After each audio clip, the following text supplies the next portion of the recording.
नमस्कार शेतकरी मित्रांनो, वेदांत ॲग्रो क्लिनिक या यूट्यूब चॅनलवरती आपलं सर्वांचं स्वागत आहे. आपण जी बुरशीनाशकांची ओळख ही सिरीज जी बघतोय, या सिरीजमध्ये आजच्या या 5 नंबरच्या एपिसोडमध्ये आपण BASF कंपनीचे सर्वात स्वस्त आणि मस्त असे बुरशीनाशक, त्याची ओळख व त्याची माहिती आज आपण बघणार आहोत. तर हे बुरशीनाशक कोणतं आहे? तर हे बुरशीनाशक आहे BASFचे पॉलिराम. BASF कंपनीचे पॉलिराम हे बुरशीनाशक आहे. महत्त्वाची गोष्ट म्हणजे हे BASF कंपनीचे सर्वात स्वस्त असे बुरशीनाशक आहे.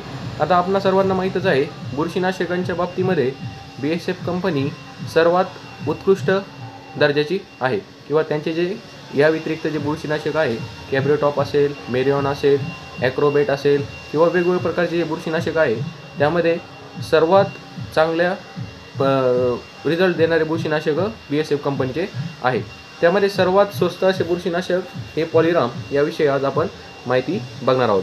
तर या पॉलिराममध्ये मेटिरम 70% WG हे कंटेन आहे. यामध्ये मेटिरम 70% WG हे कंटेन आहे. आणि महत्त्वाचे म्हणजे हे बुरशीनाशक जर्मन टेक्नॉलॉजीने निर्मित आहे.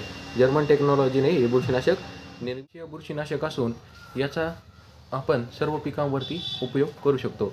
तर याचा उपयोग कोणकोणत्या पिकासाठी करू शकतो? तर आपण याचा उपयोग सर्वच पिकांवरती करू शकतो.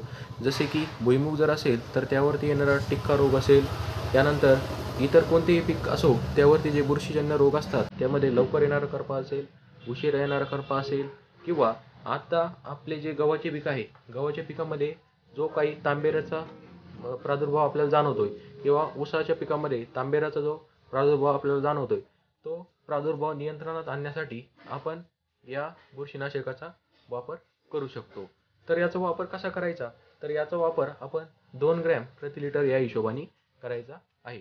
मार्केटमध्ये आपल्याला पॉलिरामचे 400 ग्रॅमची पॅकिंग आणि 800 ग्रॅमची पॅकिंग आपल्याला उपलब्ध आहे.